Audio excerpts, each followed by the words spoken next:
Tertúlia. Você está pondo a mão nisso também? Só no final. Está viciado agora, não pode segurar, não. Que negócio é esse? O gong foi feito para vibrar, que negócio. Meu boa tarde para todos e todas. Hoje é dia 25 de maio de 2011, quarta-feira. O verbete é o 1940, 9 páginas, 50 logias e 17 máximos. No detalhismo eu chamo a atenção, tem 13 máximos.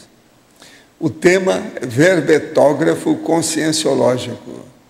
A especialidade é a verbetologia. Quem redigiu o verbete é o grande veterano especializado, que é o nosso eminente Maleandro, sabe? Ele sabe tudo sobre isso.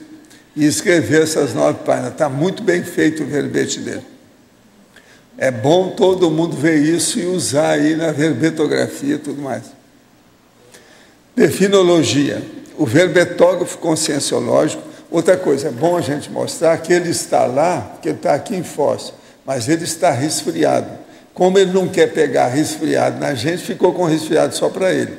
De modo que vamos agradecer por isso que ele está lá.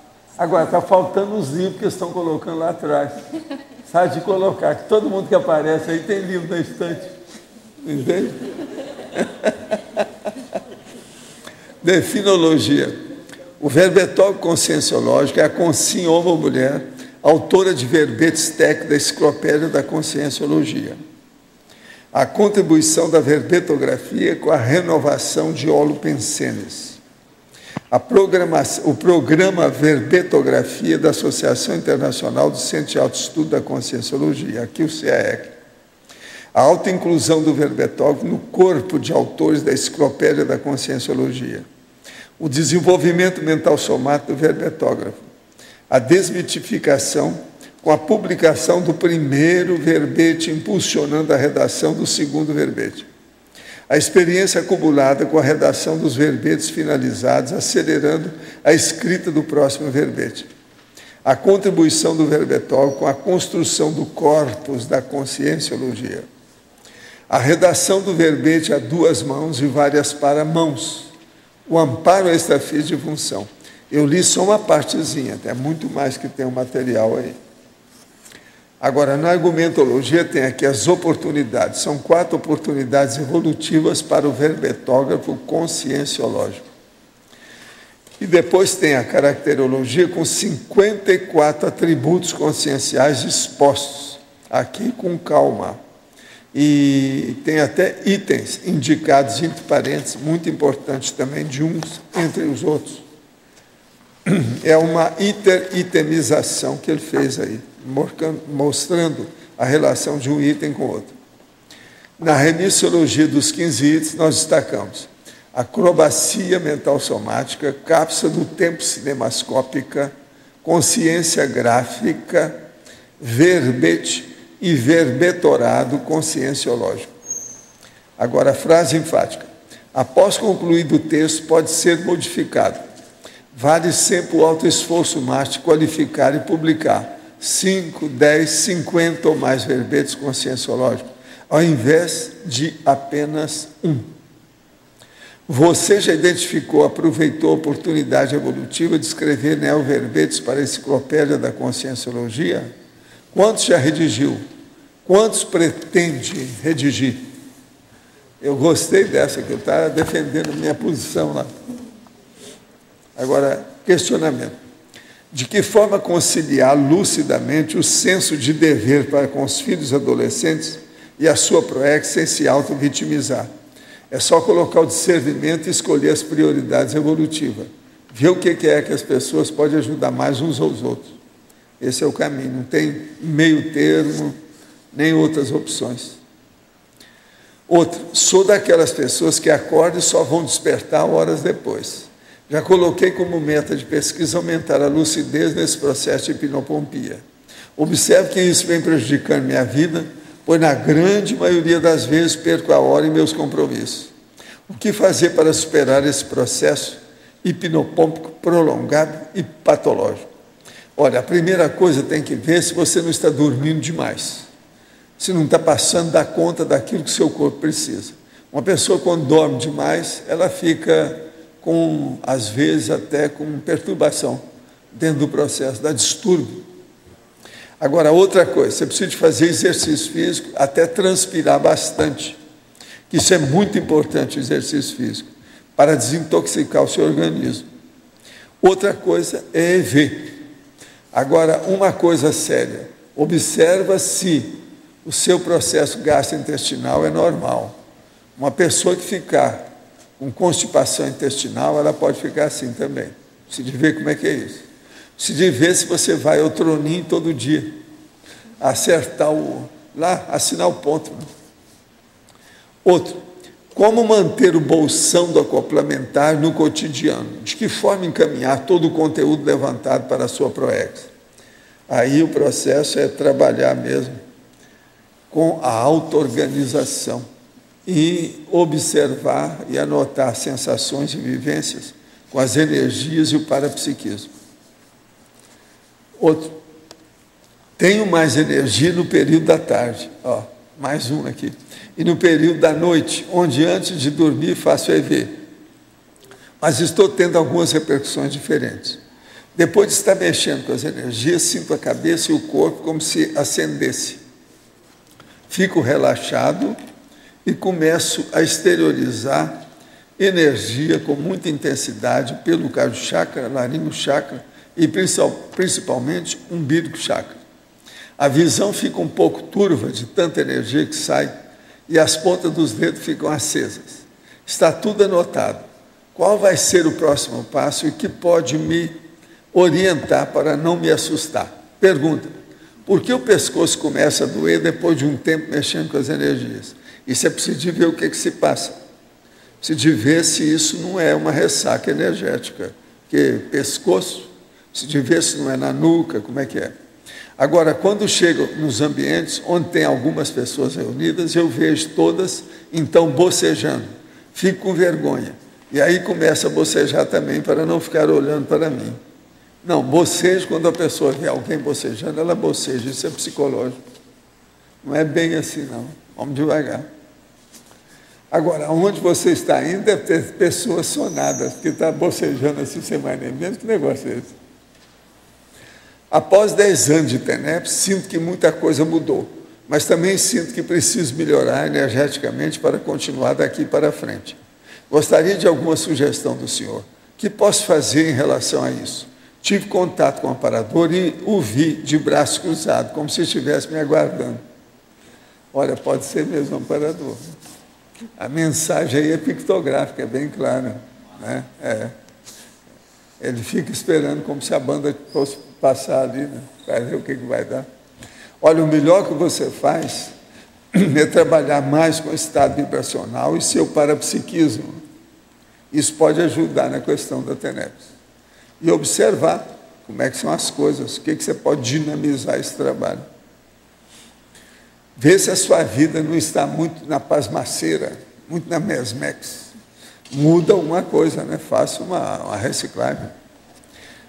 Gostaria de saber a sua opinião das pesquisas científicas convencionais que utilizam animais nos experimentos e depois precisam sacrificá-los, considerando que isso poderá ajudar no tratamento de doenças humanas no futuro. É cosmoético?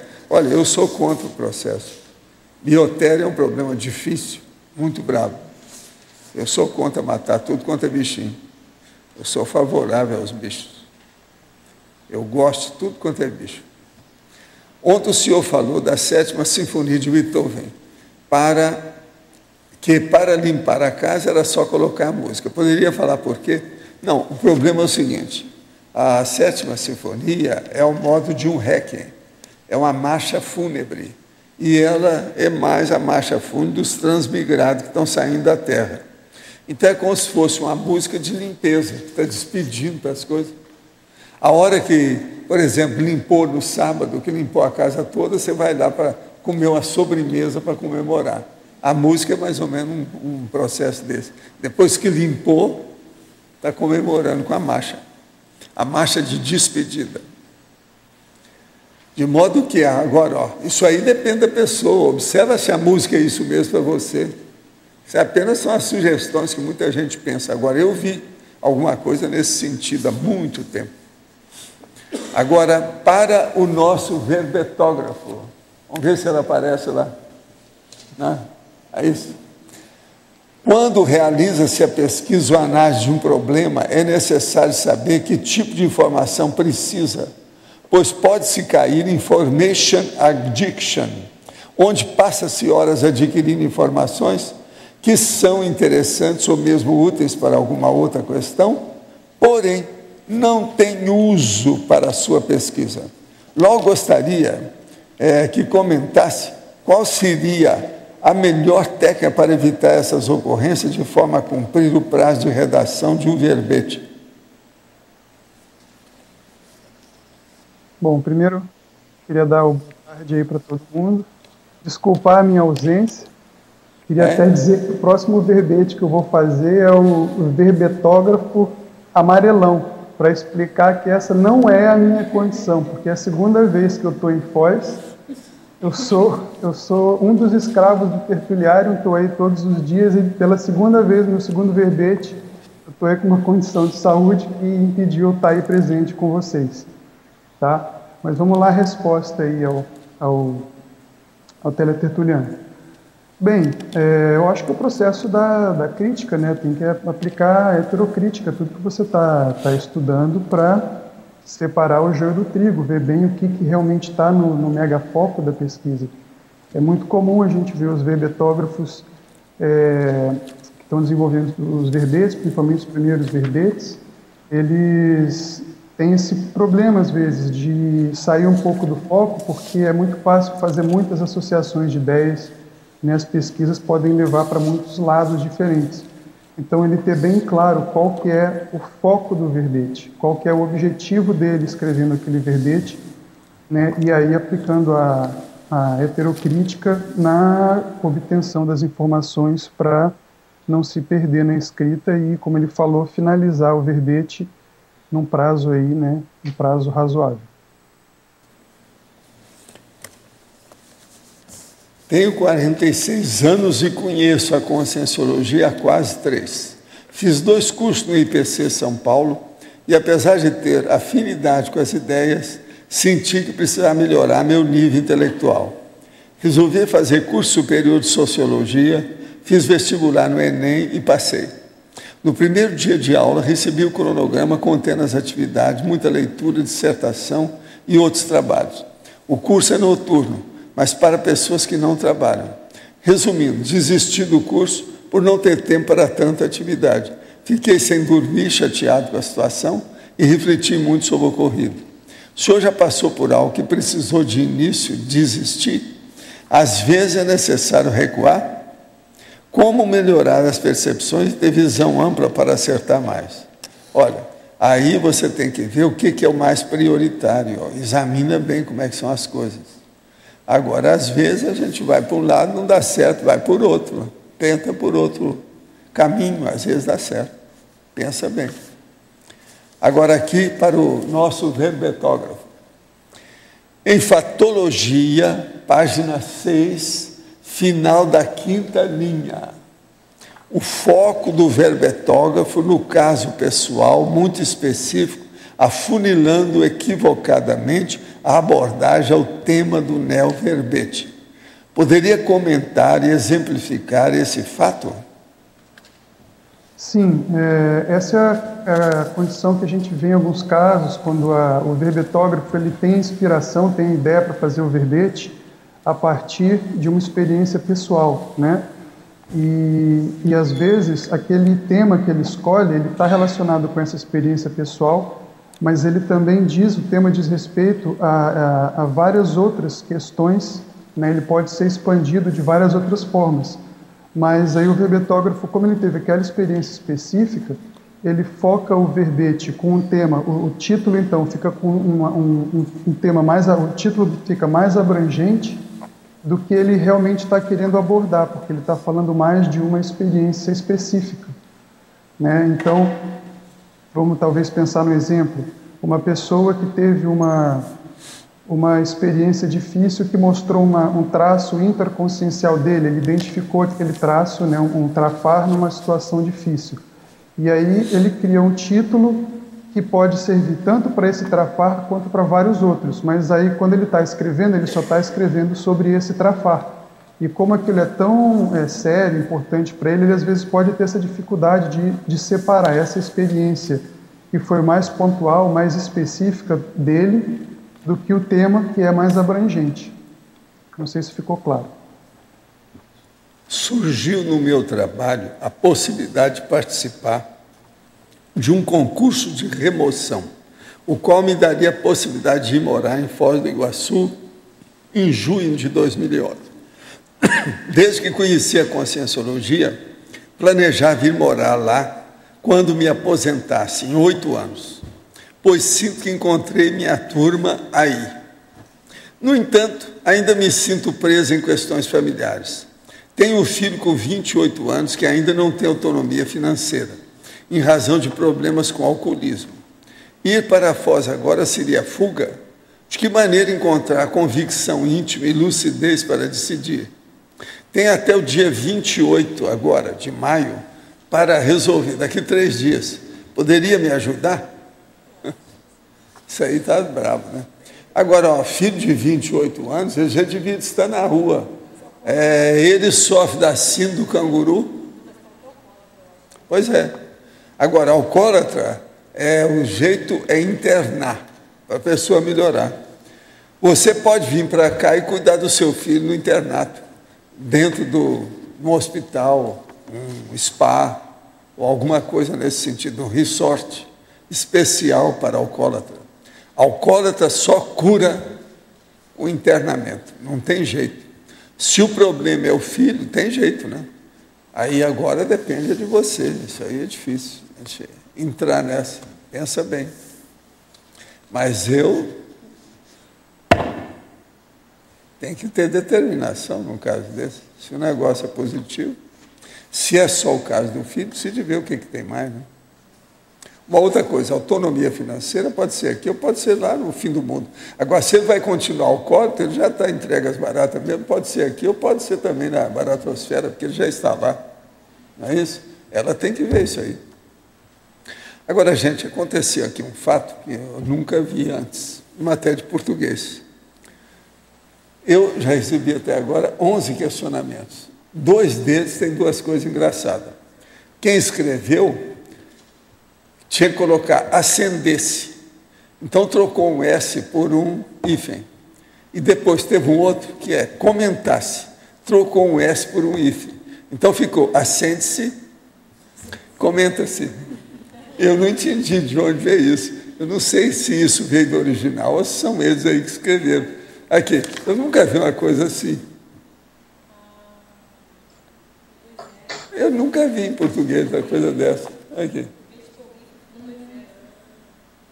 Veio do S, colocou um hífen. Entende? O primeiro S. Acendesse e comentasse. Você vê, eu falei tudo certo, porque eu corrijo antes, né, na hora que eu vou vendo assim.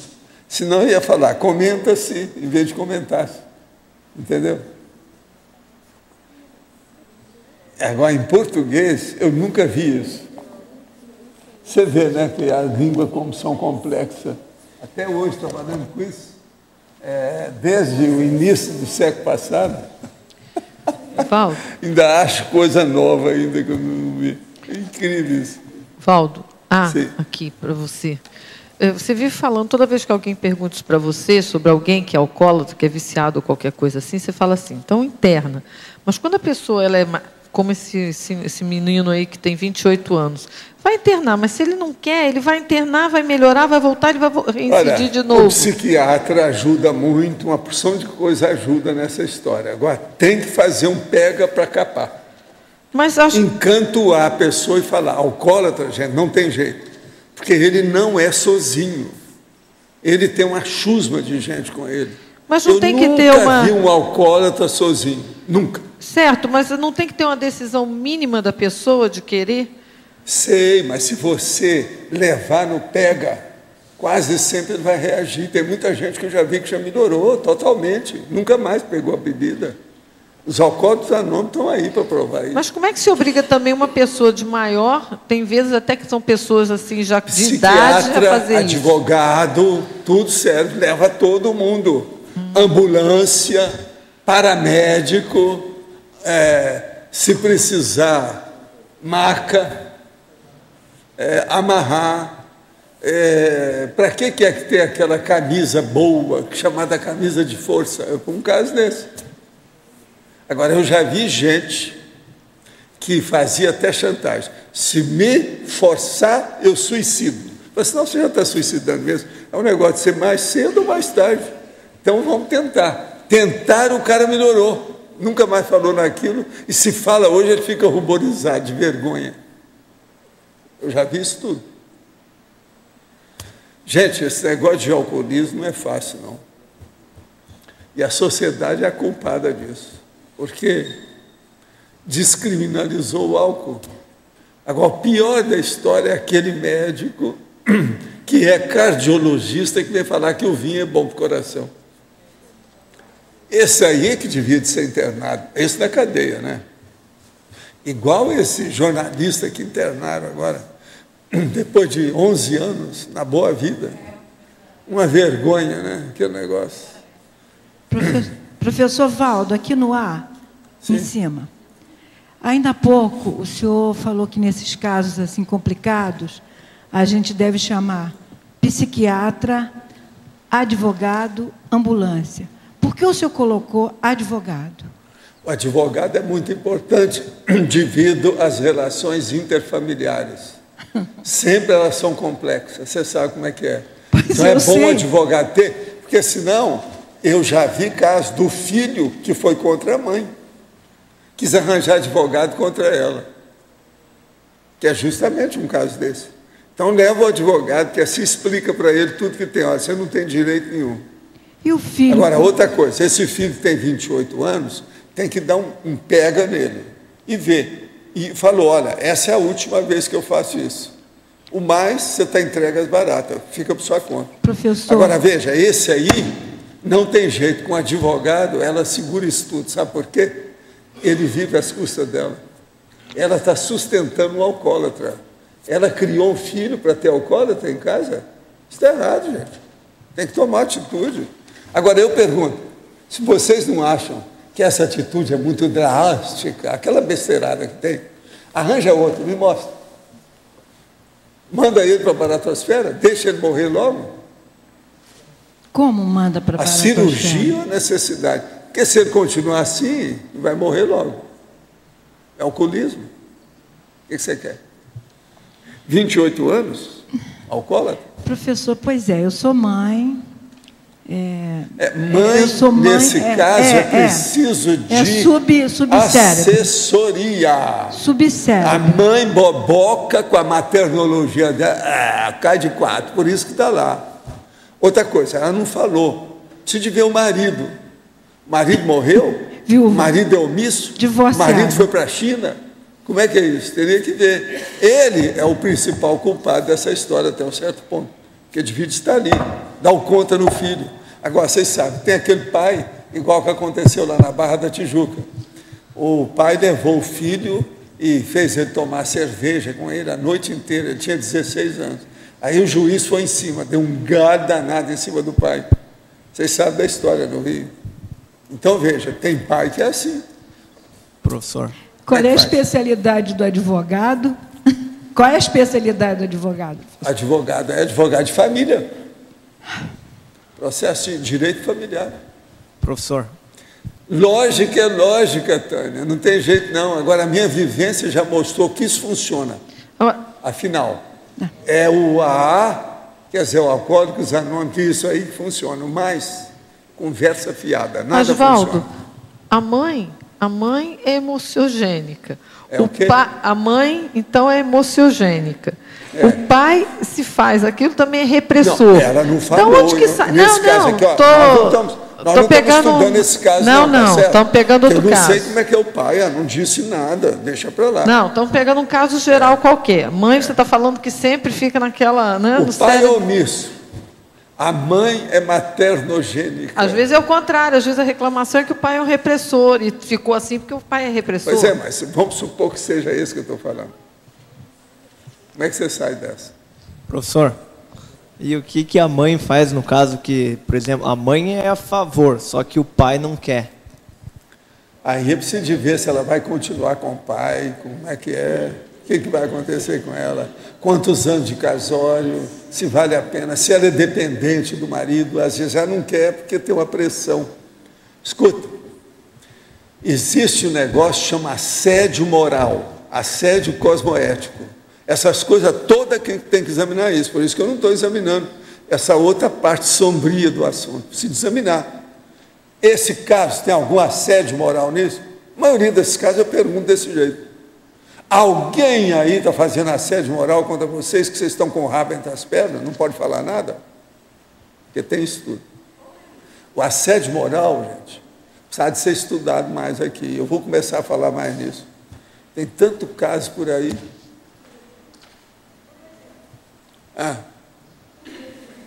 Assédio moral. Moral. Tem alguma coisa lá braba que ninguém pode falar nada. Como é que fica? Um assédio moral, pedofilia dentro da família. Pensem, começa a pensar. Nunca se sabe. Isso aí já é a periferia. São as coisas adventícias, é aquilo que vem para o bojo do caso. Tem que examinar. Como é que fica? O assédio moral é uma das coisas piores que tem, porque a pessoa, ela defende a imagem dela perante os outros. E ela descasca todo mundo. O cara que é assediador do ponto de vista moral, ele não perdoa. É dos piores tipos de assediador que existe. E outra coisa, aquilo é um mal terrível que cria para a pessoa e não aparece. O mal não aparece. Ele não meteu uma bala no cara, não esfaqueou o cara. Então não aparece. Agora a vítima fica. Tem gente que fica totalmente perturbada. Preciso estudar isso mais. Professor, uma hora eu vou trazer casos aqui para vocês para falar sobre. Já viu algum assédio moral dentro da Conscienciologia? E situação já, que foi tomada? Os doentes que eu atendo, está assim, ó. Você há de ver na TENEPS. Tudo dentro da Conscienciologia, a parte da assistência. Em geral, como é que funciona? Pode dar uma... Olha, o melhor é te arranjar, indicar um livro para você, né? Vai lá na Epígrafe e compra, Assédio Moral, tem um lá, muito bom. Lê aquilo tudo, do início ao fim, você vai começar a entender. Quem escreveu o livro, escreveu muito bem. Tem um lá, Assédio Moral. Qual que é o autor? Tu sabe aí, não? Não, chega lá e pergunta sobre isso. Esse está na cara. Ele é um dos melhores que tem. Vale a pena ver isso. Valdo, na questão do emprego, já existe lei contra assédio moral do chefe, que pois é. Cérbero lá, isso tem uns montes. É o que tem mais, geralmente é repartição, emprego, indústria, comércio. É o que tem mais. Tem demais. Agora, o processo é que isso está começando agora a vir a furo, né? Vem ao público, o negócio está bravo. É isso, pedofilia, essas coisas todas estão chegando agora.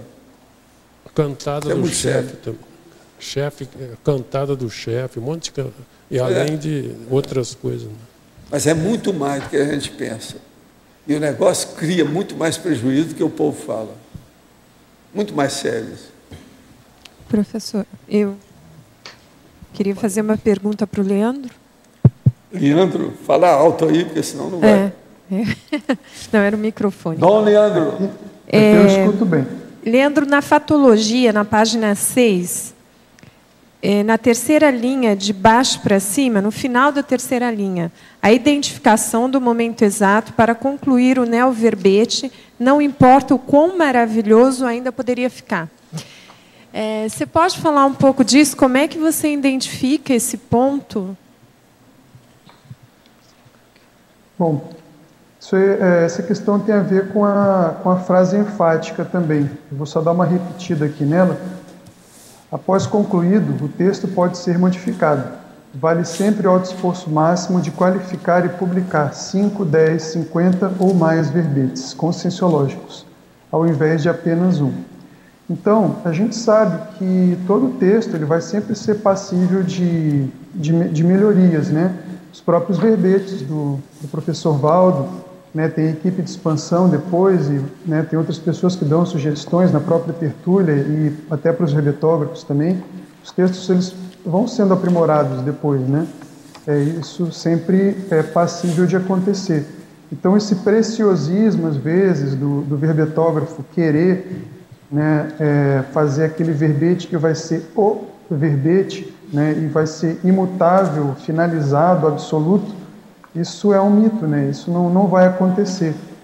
E isso é comum, né, principalmente no início, a pessoa fica com esse processo. Eu acho que o ponto, você identificar o ponto, é quando você vê que, assim, o grosso do que você queria falar, o seu objetivo com aquele verbete inicial, quando você teve a ideia, depois a partir das pesquisas que você fez, você já conseguiu, assim, colocar as ideias mais importantes e, naquele momento, você vê que, assim, poderia continuar pesquisando? Poderia trazer mais coisas. Às vezes tem algumas ideias que você vê que tem relação com o texto, que elas poderiam ser expandidas, mas que elas também podem ser aproveitadas em outros verbetes, né? Ou, às vezes, elas, se você começar a estudar elas demais para incluir nesse verbete, aí você já começa a entrar nesse processo da expansividade exagerada, né? Então, eu acho que o ponto de identificação é isso. Esse verbete, assim, se uma pessoa lê esse verbete como ele está aqui agora, ele já está, do ponto de vista assistencial, da minha conscienciografia, ele já está qualificado, ele já está bom, ele já vai ser, dentro do que ele se propõe, suficiente? Sim. E aí você... Agora, isso tem a ver com a experiência também, né? Você escreve o primeiro, o segundo... E aí você vai adquirindo, né? Quem já escreveu mais sempre percebe que nos seus textos anteriores você depois poderia ter feito modificações, né? E isso te dá essa experiência de você saber identificar esse ponto também que você já pode parar. Obrigada. Agora, logo em seguida, tem a frase o antiperdularismo e o antiegoísmo quanto à riqueza intelectual e cognoscitiva pessoal. Você pode comentar isso também?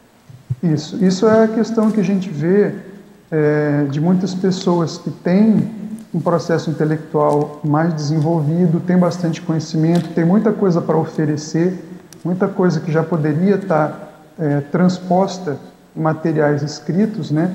Seja verbete, livro, artigo, né? Seja o que for.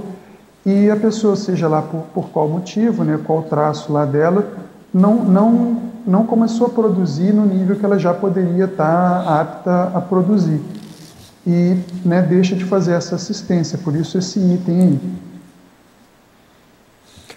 Eu quero agradecer aqui agora ao meu amigo Jorge Roberto Torrezinho, lá de Valinhos, em São Paulo, a mala de fruta que você mandou.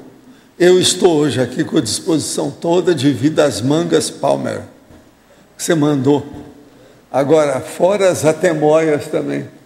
Agora, eu entrei, foi na manga, sabe? Agora, veja, isso aí parece que é vocês mesmos que plantam e colhem. Fora de série. Eu quero te agradecer, sabe, efusivamente o recebimento. Muitas graças. Agora, para o verbetógrafo, poderia explicitar mais na página 5 a tributologia, predomínio das faculdades mentais, notadamente do autodiscernimento quanto à criatividade cosmoética aplicada à produção intelectual. Qual é a melhor técnica a ser usada para um domínio maior da autoconcentração, para arquivar as informações necessárias e ter melhor rememoração? Poderia, por favor, dar um exemplo? Bem, em relação à questão da tributologia em si, que tá, o conteúdo que está aí, né, ele se refere justamente a valorização da criatividade rígida, para que você, na sua produção intelectual, você não deixe arestas anticosmoéticas desnecessárias que podem criar problemas para o próprio autor e para outras consciências, né, nessa vida ou nas próximas vidas. Tentar fazer isso da melhor forma possível, aplicar essa criatividade cosmoética da melhor forma possível. Isso requer também um pouco de trabalho, de experiência, muita autocrítica, né? Você saber ter um certo distanciamento, na medida do possível, do seu texto, para poder você avaliar ele depois e ver realmente qual que era a sua intenção por trás, o que realmente está transparecendo no texto, né?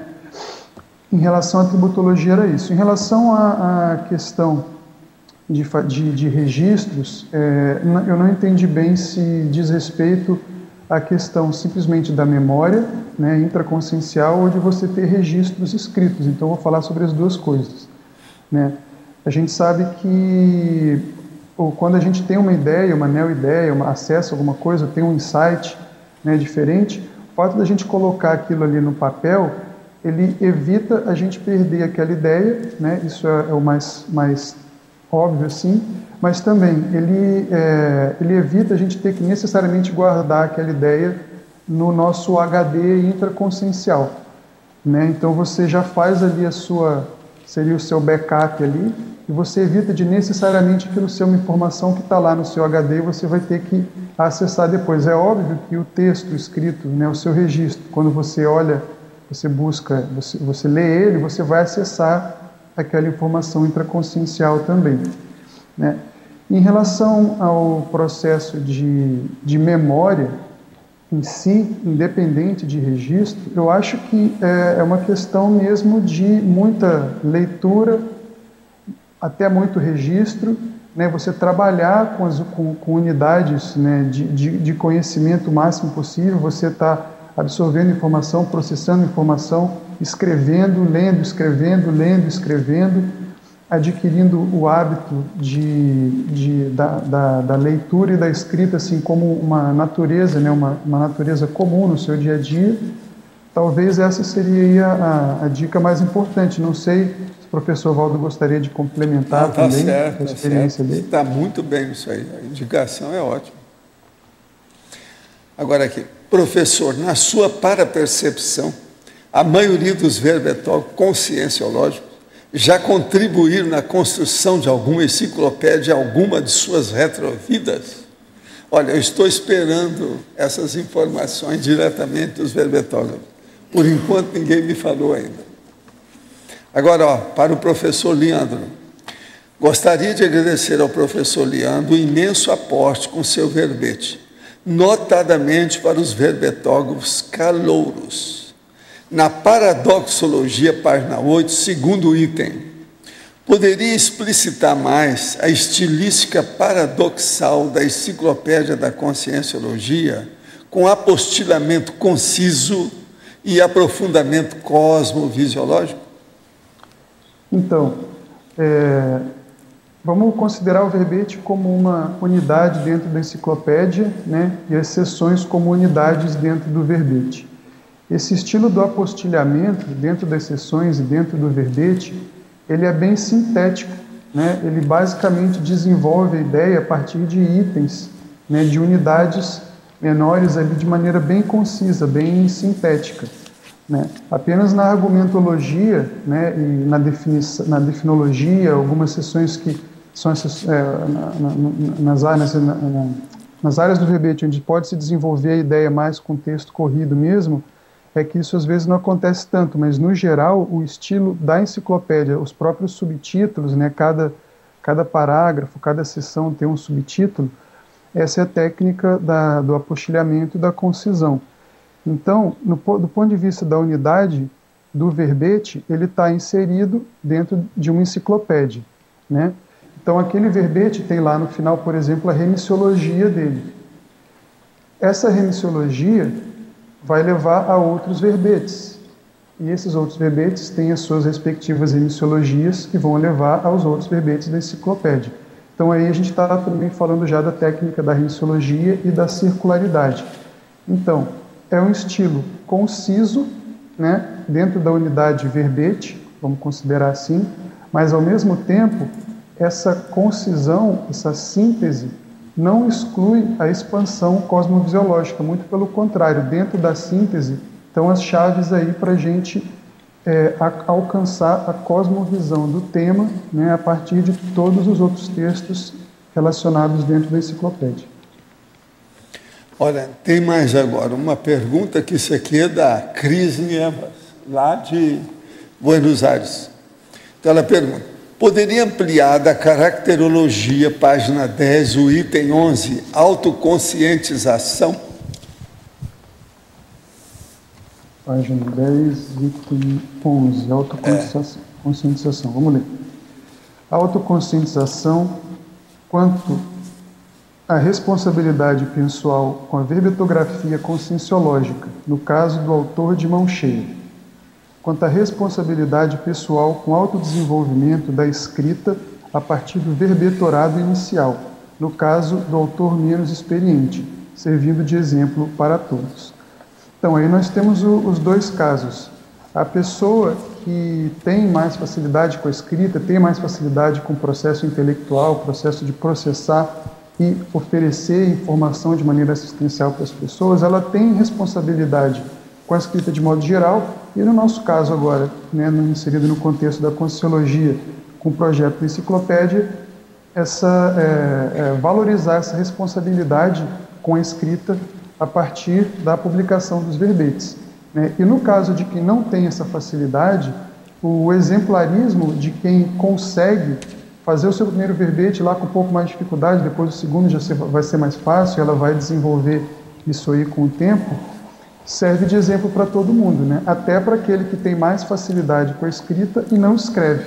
Eu acho que a ideia era essa aí, era fazer esse contraponto, né? Leandro, aqui é o Arlindo, tudo bem, hein? Fala, Arlindo.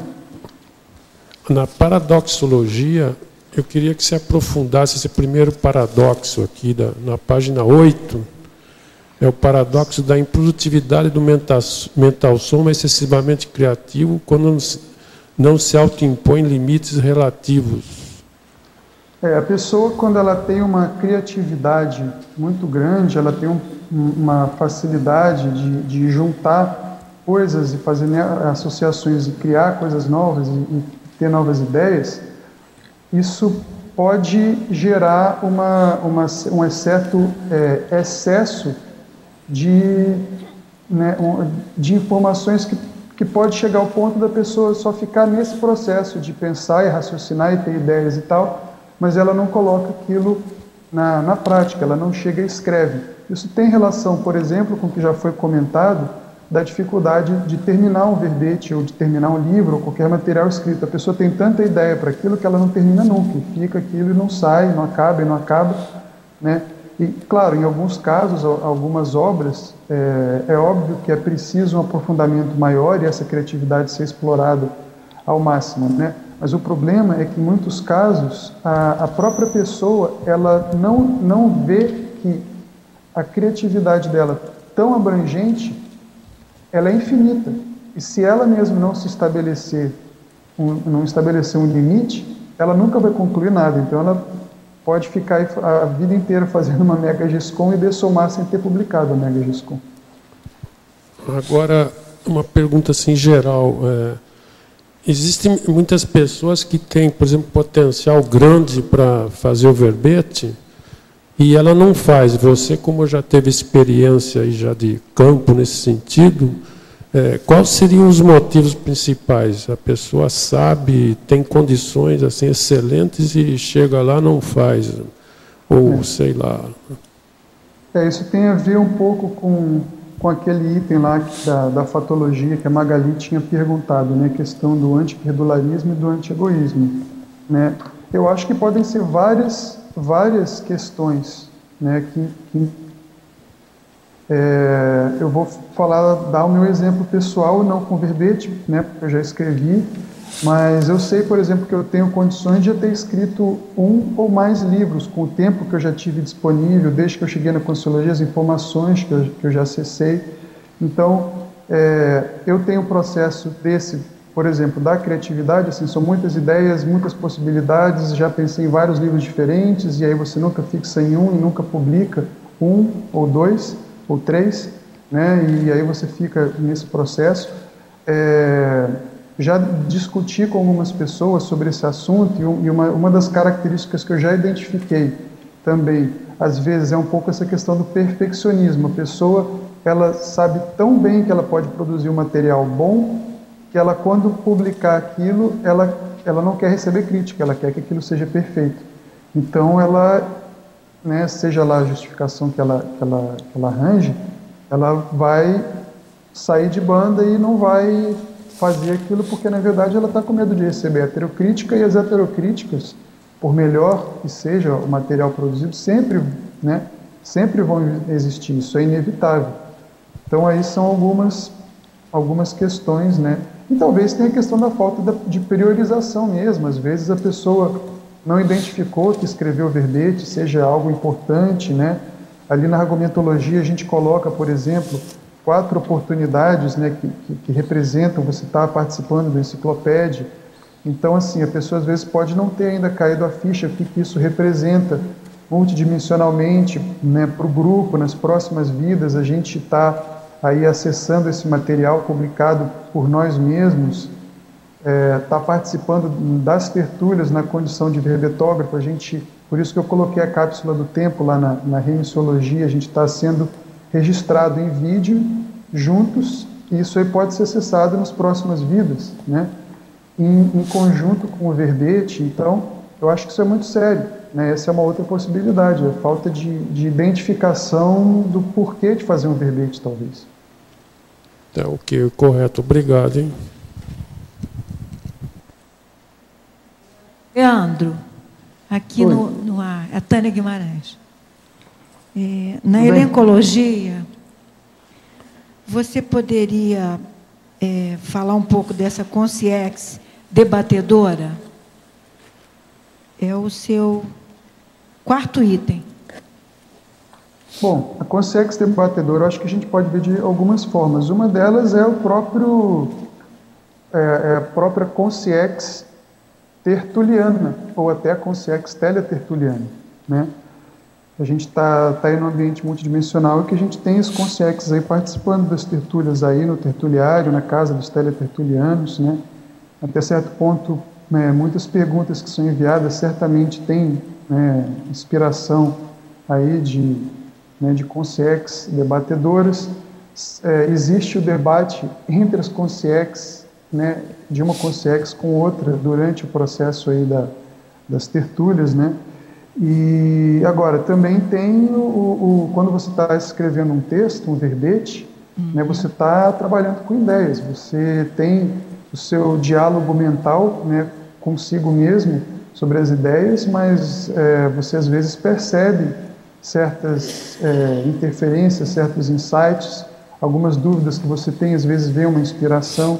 Isso eu interpreto também como sendo um certo debate aí com as consciexes, né, no caso mais amparadoras aí do processo da verbetografia, como também, né, devem existir as consciexes antagônicas, né, com as pessoas escrevendo texto e aí não querem que aquilo aconteça, e aí vem contra e questionam, criticam, né, e aí uma das formas também de ajudar a lidar com isso é a pessoa combater o próprio autoassédio, né? Às vezes a pessoa tem dificuldades aí com o processo da escrita e ela alimenta essa condição aí mais patológica do debate extrafísico, né? Esse conceito eu achei bem interessante. Parabéns por ele. E parabéns pelo verbete também. Obrigado, Tânia. Leandro? Oi. Oi, Adriana. Oi. Olha só, na terapeuticologia, você poderia comentar, e principalmente a sua última frase, que o mental soma não deve travar a si próprio. Isso. Eu acho até que a gente já falou um pouco, né?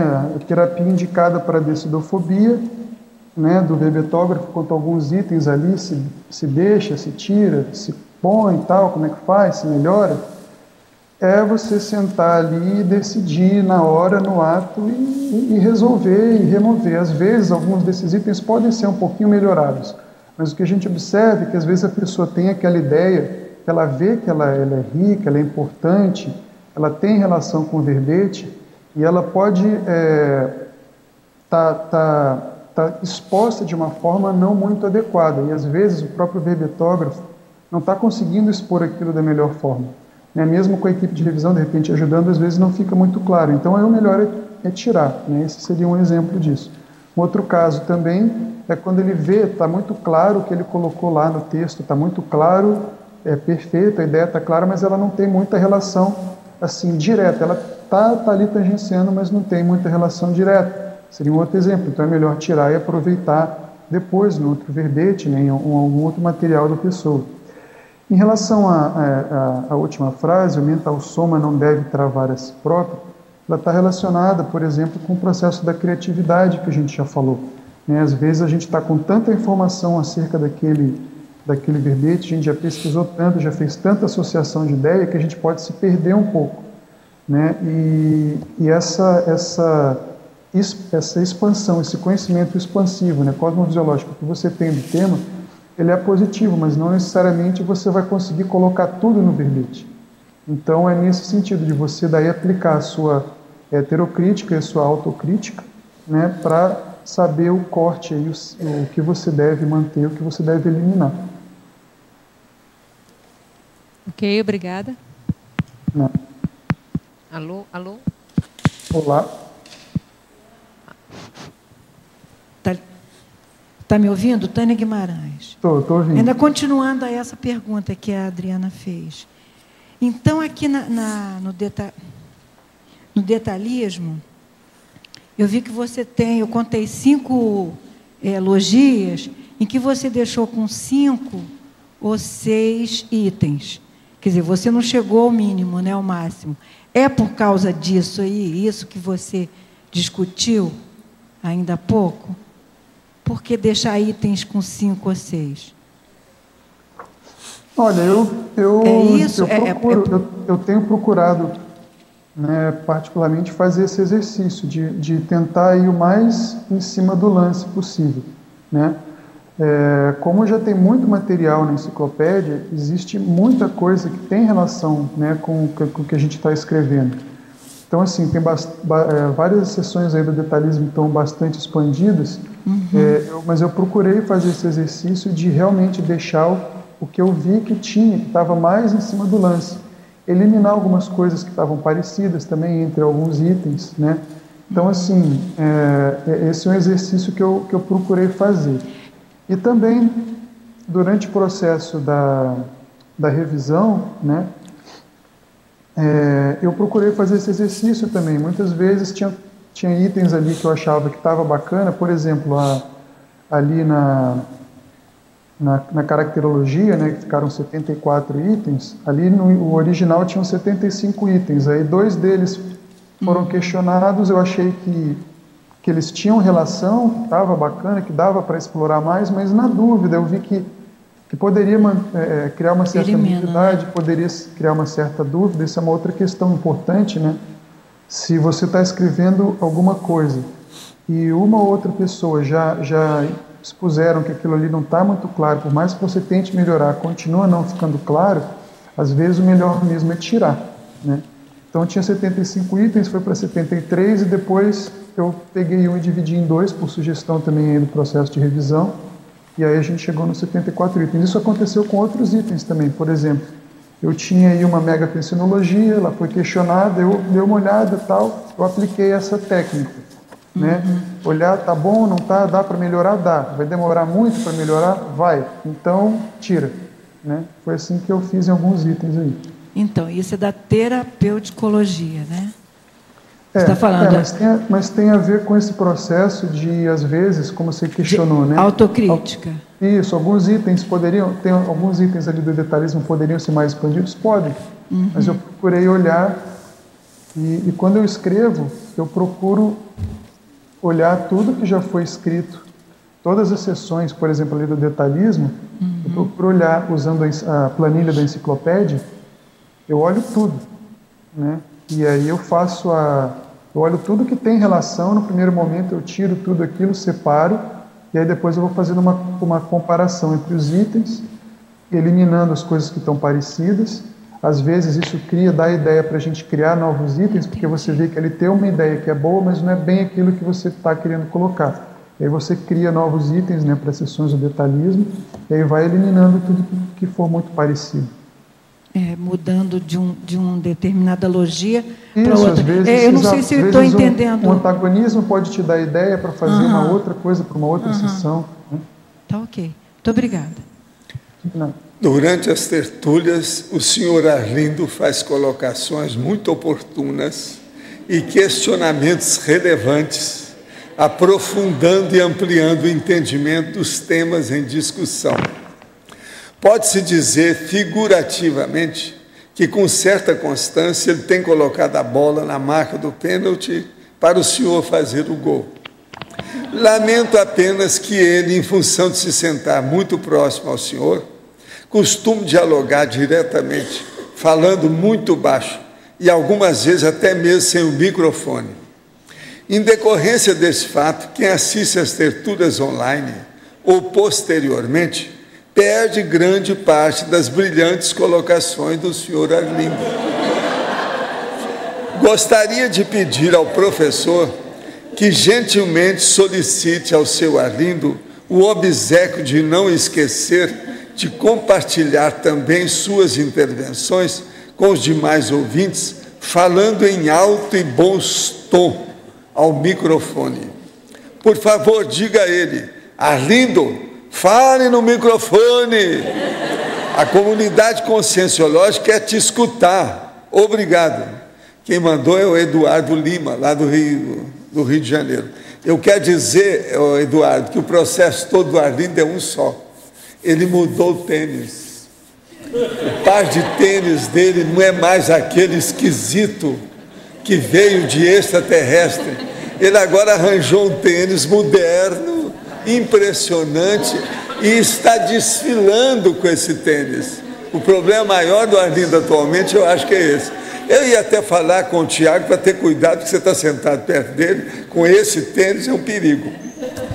O homem mudou o nível.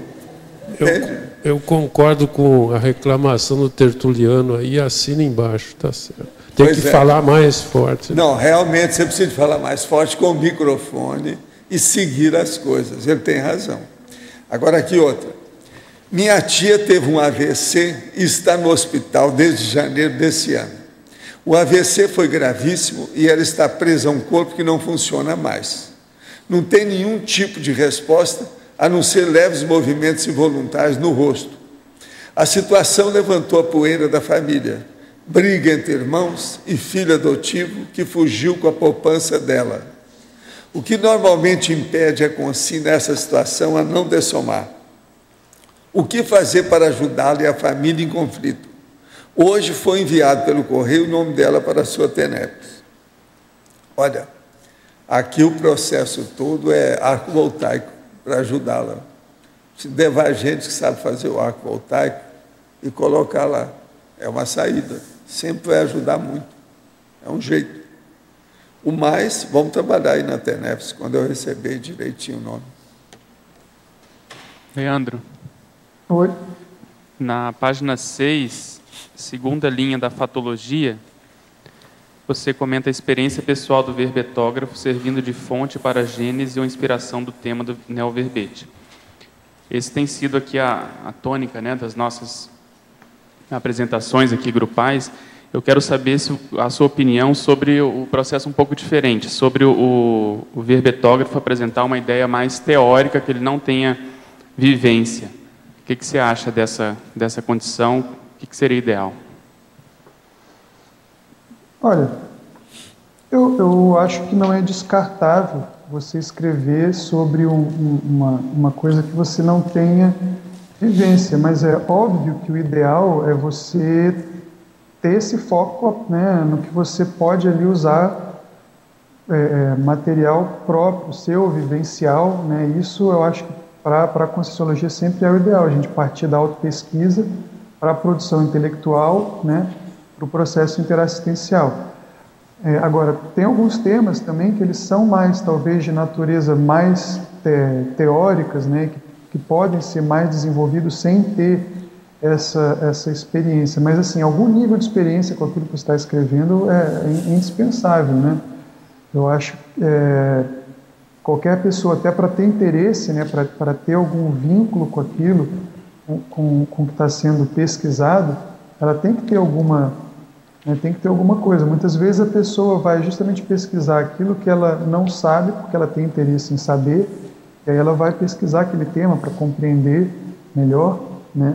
Eu acho válido as duas coisas, mas tem que ver. Eu acho, talvez o mais sério seria, por exemplo, a pessoa escrever sobre um tema que ele tem, por exemplo, a pessoa vai escrever sobre parapsiquismo, sem ter muita experiência parapsíquica, né? Não seria o ideal. Então, assim, temas que tem mais esse tom mais forte da questão intraconsciencial da pessoa, da experiência, o ideal é que ela escrevesse baseado em experiências.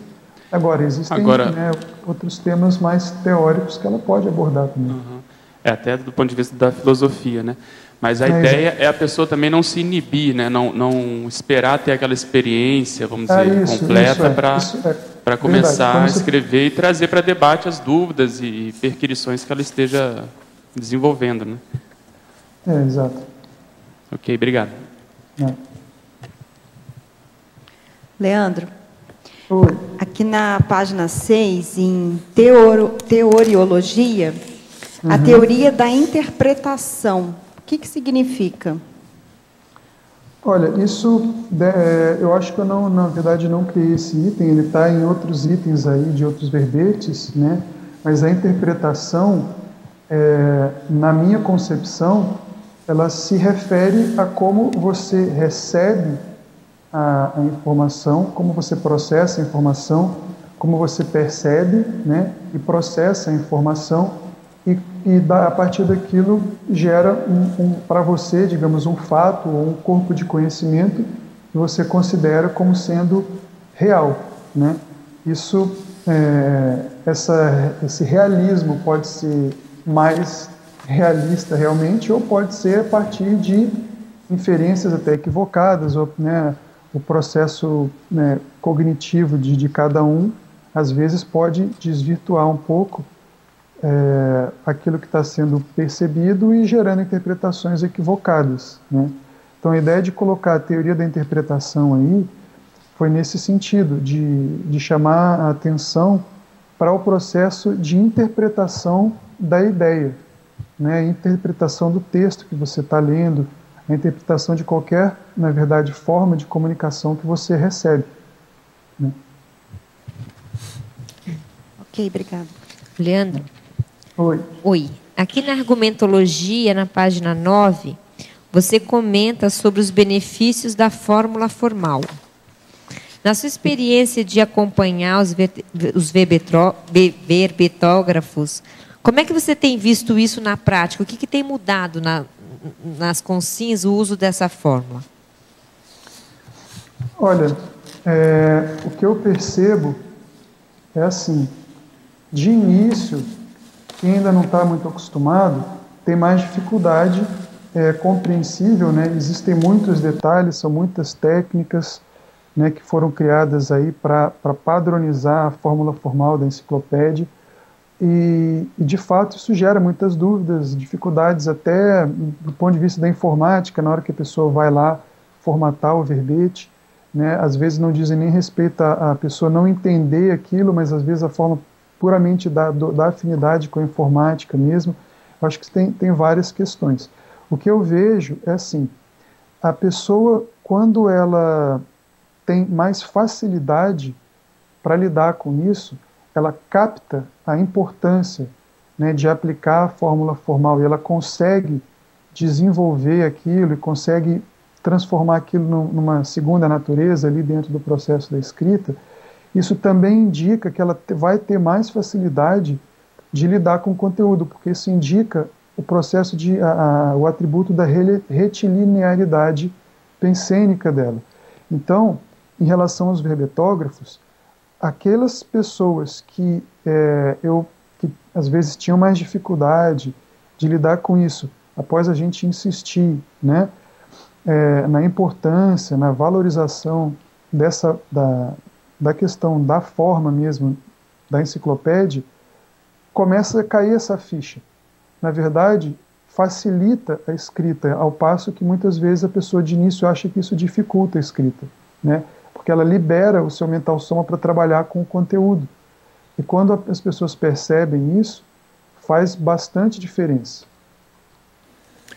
Eu queria falar que o nosso verbetógrafo, o Leandro, trabalhou profundamente para fazer esse verbete. A maior prova é o seguinte: das 9 páginas, tem citação de 9 siglas. Tem 11 ou 15 palavras sesquipedais. E ele, na caracterologia, nos 74 atributos, ele faz 30 remissões entre itens. Eu contei. Isso mostra que ele andou estudando muito. Não é fácil. Isso é a maior prova. Não tem saída. Agora, sobre objetos, eu encontrei só uma aí. Mais nada. Eu não sei se você viu mais. Professor Valdo, aqui no ar. Tânia. Ela achou alguma coisa? Tem aí? Então tem. O que eu vi foi mão. Não, tem papel, tem computador, tem escritório, combustível. Não sei se combustível é. Não. Nós achamos algumas coisas aqui, eu e a Rosa, mas a gente está na dúvida se são realmente objeto. Escola, não, livros, não são. Não é objeto. Livro dependendo do que é. Então quer dizer que tem uns 4 ao todo. Professor Valdo, aqui no ar. Sim. O senhor colocou 30 remissões? 30 remissões. E o que é remissões aí no caso é o seguinte: a hora que ele coloca aí, aqui ó, olha lá, é o número 03, analiticidade, a heterocriticidade, item 40, isso é remissão. A flexibilidade mental somática, item 37. E a sociabilidade intelectual, item 06. Aplicadas à análise dos achados específicos da pesquisa. Eu ia perguntar. Tem 30 desses. 30 itens assim, relações, interrelações. Interrelacionados. Tá ok. Os itens interrelacionados. É só você olhar que está tudo entre parênteses. Tinha uma. E eu marquei todos e contei, são 30. Agora, tem palavra que seria bom a gente mudar se ele estiver de acordo. Uma delas é autodiscortínio. O certo, o mais correto é descortino, porque isso vem de cortina, não é Pode mudar. Hein? Podemos mudar. Pode mudar, né? Claro. Então, é a única coisa que eu achei aqui. O mais, tem 2 locais que as frases estão soltas, que é só ajustar. Eu vou fazer isso. Mas o mais eu não achei erro grande de nada. Coisa grande assim eu não sei, eu preciso examinar mais. Ali na frase enfática, eu não sei se na versão de vocês aí já está corrigido, mas ali na penúltima linha da frase enfática, depois da palavra verbetes, eu tenho a impressão que aquela vírgula ali pode ser removida. Pode ser eliminada, né? Isso eu já tinha visto. Essa frase ela foi modificada aí, né, depois. Vamos fazer isso. Eu só vi isso aí de ajuste. Agora, a frase enfática dele é um pouquinho assim, anêmica, pequenininha. Né? Mas não era. Mas ela não era assim, você não viu isso, né, Rosa? Mas ela estava bem retangular, é que ela foi modificada. Essa não é a frase original, ela foi ajustada aí por vocês aí durante o processo da revisão. A outra frase, ela estava bem retangularzinha. Pois é, mas aí houve um problema aqui com é que a outra frase tinha uma questão assim que estava meio dúbia. Aí a gente conversou e não deu tempo dele encher a frase dele. Depois eu vejo aí. A responsabilidade foi minha. Se a gente faz um ajuste aí depois, a gente dá uma estudada. Mas está muito bem feito esse verbete. A pessoa deve estudar isso aqui com calma, vale a pena. Muito bem colocado.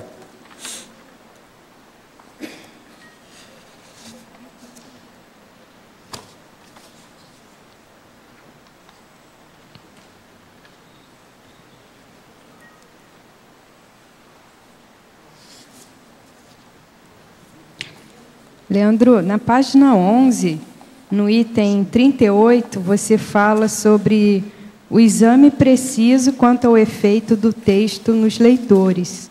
Como é que isso poderia ser feito? É você identificar se aquilo que você está colocando no texto, você procurar identificar se aquilo que você está colocando no texto vai ter o efeito que você pretende no leitor, né? Às vezes você pode estar ali com uma ideia, com a melhor das intenções, mas às vezes a forma como você está colocando pode até gerar uma reação até ao contrário, até, né, de aversão ou de antagonismo quando a pessoa lê aquele material, por exemplo. Né? E um outro exemplo disso, o professor Valdo, né, com muita frequência, ele fala que determinados textos ou num certo período, né, mais para trás, ele não escrevia certas coisas, ele não colocava tudo que ele poderia já colocar para não assustar o passarinho, né?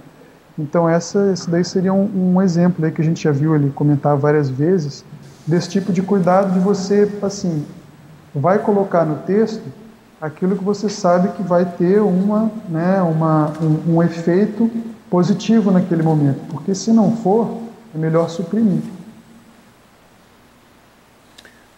Professor, de que maneira vê a relação entre a equipe que trabalha na Enciclopédia da Conscienciologia com a equipe da Encyclopédie, publicada na França no século XVIII, editada por D'Alembert, Diderot, Voltaire, Rousseau e Montesquieu?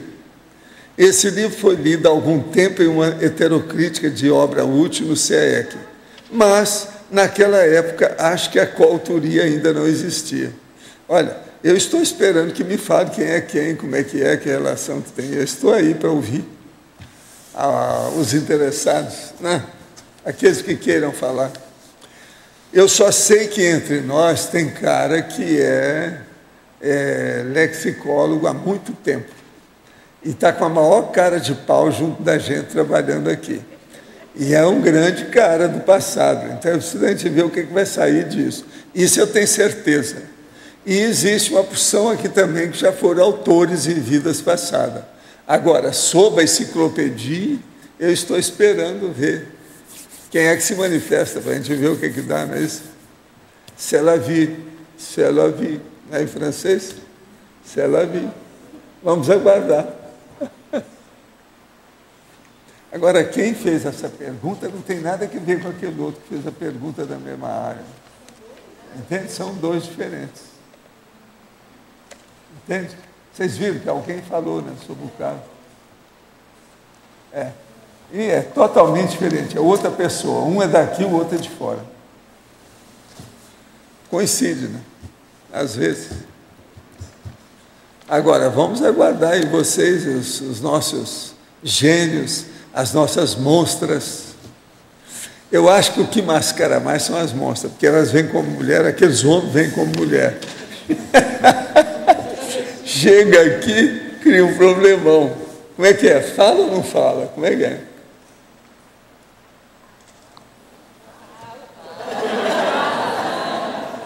Não, eu estou perguntando para a pessoa, não é? Sou eu. Agora aqui, uma piada sobre essa situação, viu, Hernandes? Escuta essa. Eu falei aí que a monja tinha sido minha filha. Mas fiquei quieto, ficou só nisso. Não? Me expliquei muito que essas coisas eu sempre evitei. Eu estou falando agora porque ela pareceu igual a minha filha mesmo, criança, etc., de 10 anos. Aí me perguntaram, não aguentaram, né? Afinal de contas, você era a mãe dela? Eu falei assim, não, feliz ou infelizmente eu era o pai. Não é engraçado esse negócio? O povo está implicado em matéria de gênero com esse negócio da maternagem. É muito sério isso, muito sério.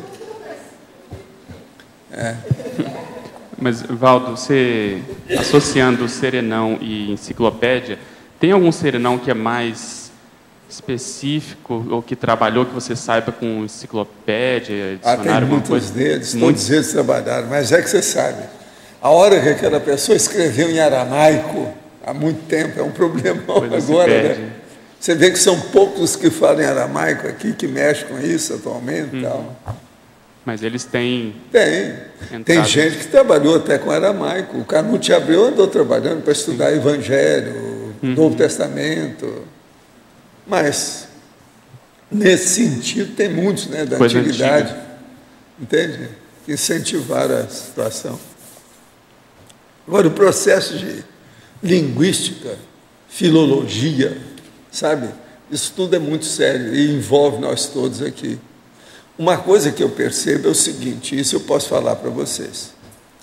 Eu acho, na minha opinião, mas eu não fiz levantamento disso, isso teria que fazer uma pesquisa extrafísica para ter uma noção. Mas eu acho que, entre as características do nosso povo, do ponto de vista de grupo evolutivo, essa coisa toda, há uma predominância de gente da escrita, da comunicação escrita. Por isso que eu insisto na questão de escrever livros, essa coisa toda. A gente nota que tem isso. Entende como é que é? Não é por causa de mim, não, porque eu já mexi muito com isso, mas não é por causa de mim, não. Eu não sou o elemento atrator disso, não. São coisas da própria evolução, ou o grupo evolutivo, sei lá o quê. No curso intermissivo deve, então, haver uma predominância de ex-escritores. Deve haver. Agora, veja, são as circunstâncias que levam a isso. Conclusão que a gente pode tirar, mas ela ainda está apressada, precisa ir com calma, precisa ponderar.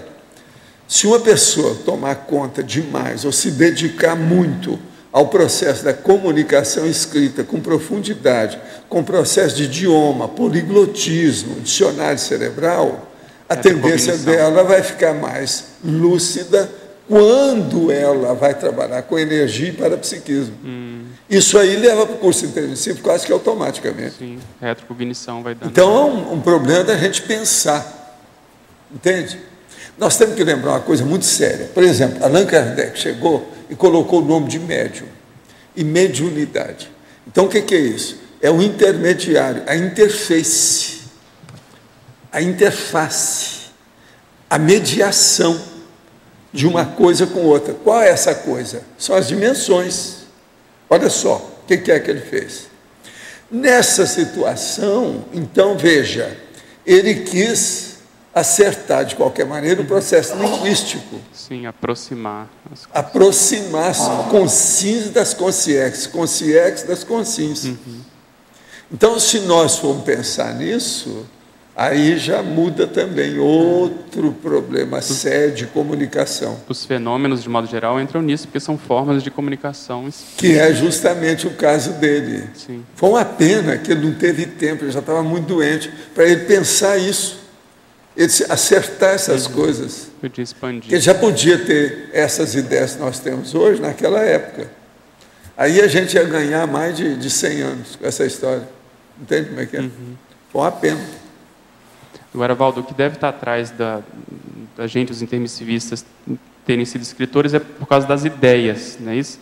Pelo fato de estarem à frente das...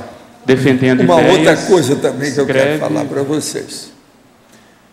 Quando houve o negócio do pandeiro, uma das situações que eu tinha muita curiosidade, aquilo me chamava muita atenção, eu queria saber quem é que eram as concierges que apareciam. Por exemplo, eu quero ver qual o perfil mais comum das concierges. Daquilo que eu pude estudar, a maioria era intelectual. Intelectuais, né?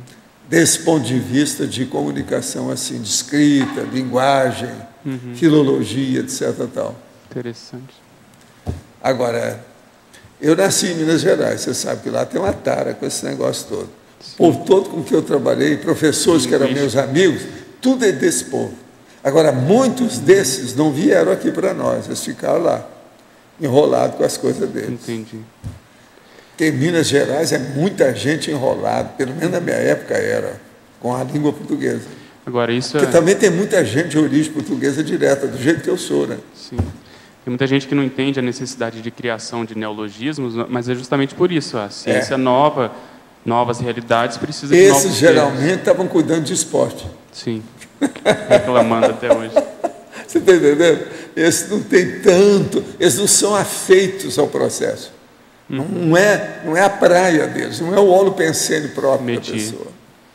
E como é que quem não estava mexendo com nada disso chegou aqui por outro lado, por lado do dinheiro? Nada de dinheiro. Os judeus mas fizeram assistência. Por exemplo. Não, patrocinaram as Nada obras. de dinheiro diz respeito a judeu. Os mecenas. Judeu é a raça que mais estuda. É mais inteligente, né? De todo mundo é o que mais estuda. Por exemplo, a mecenas, maior parte do prêmio Nobel, tudo é nobelista, a maioria são judeus, de origem. A etnia é judaica. Agora, Valdo, Agora, muitos desses caminharam para o lado da assistência. Então, muitos vieram, são médicos. Por exemplo, aquele tal que estava muito doente quando veio, ele era isso. Ex-judeu. A lucidez dele ultrapassava a medicina. Ó. Na história da medicina, começaram com os judeus mesmo. Mas você acha que pode ter gente também que ajudou os intelectuais, como na forma de mecenato, com mecenas, ou é mais na parte de assistência direta, esses judeus? Não, eu acho que é o processo de lucidez. A minha conclusão, há muitos anos que eu cheguei, a lucidologia, aquilo que eu chamo, a lucidologia. Que o problema de você trabalhar com a linguagem, com profundidade, levar para uma cultura maior, tipo polimática, ou chegar mesmo a uma erudição, isso leva a uma ampliação do processo da hiperacuidade.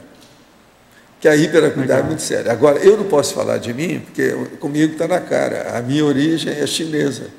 Quem trabalhou com os... hieróglifos. Você sabe como é que é. Mexeu muito, a língua não sai da cabeça da pessoa. O enumerador é a mesma coisa que eu. Por isso tem a ver o processo de desenho, gibi. O enumerador conhece essas coisas todas. Por que é que eu dei o apelido dele de enumerador? Ele é uma fera. Matéria de... Mas é chinês, veja bem. Como é que é?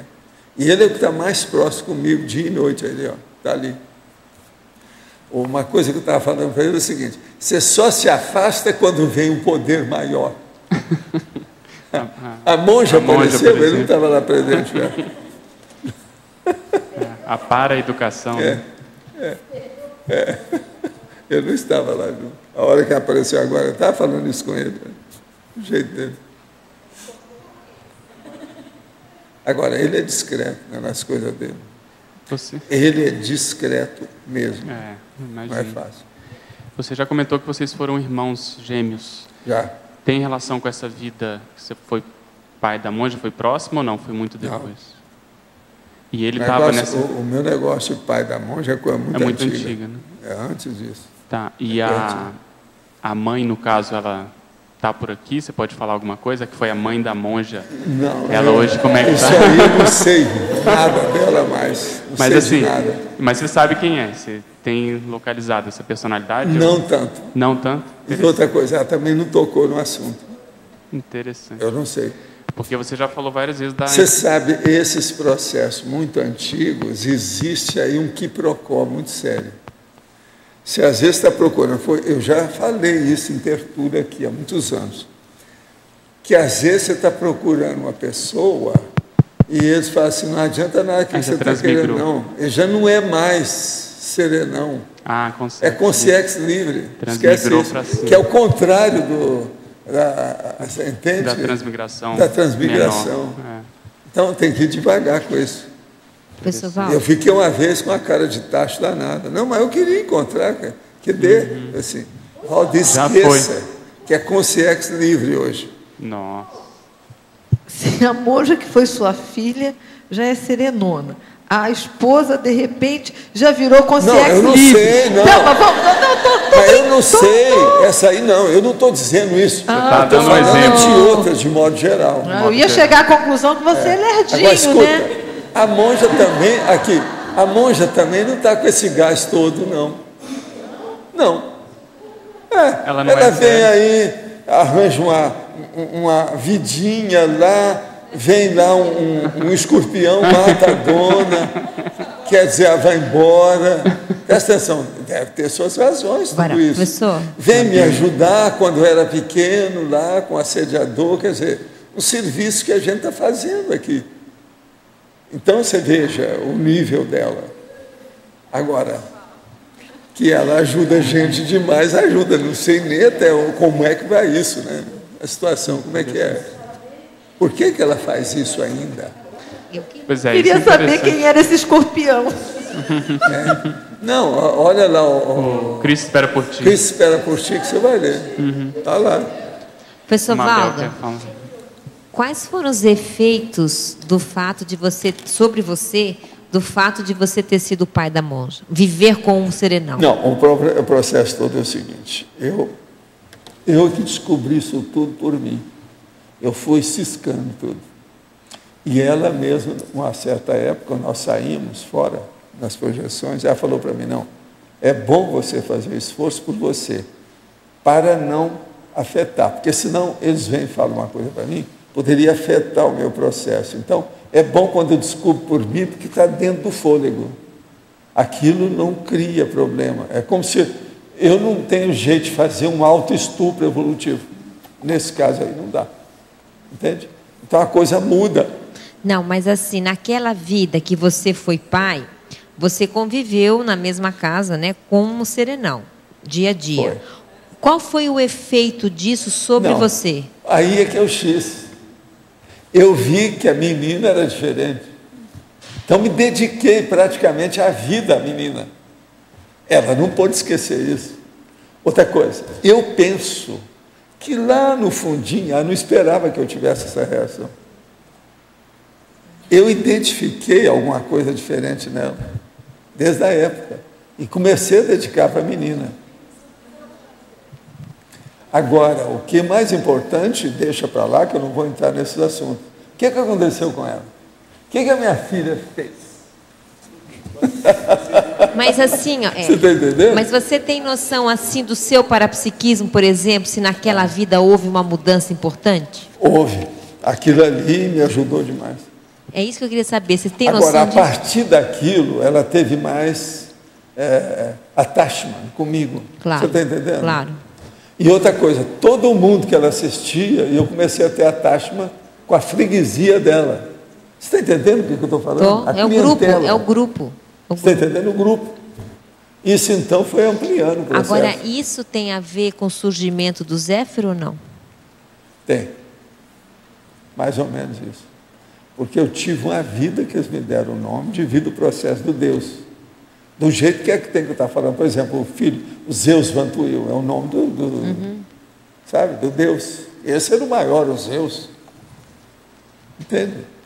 Esse, eu acho que ele ainda vive até hoje, não sei. É aquele que tem um livro lá embaixo, Zeus Vantuil. Eu conheci muito o rapaz, filho do Vantuil de Freitas, lá do Rio. Valdo. Entende? Então, essas coisas todas, gente, tem muita coisa para a gente estudar. Agora, ó, até extrafisicamente vocês vão ter dificuldade para entender isso.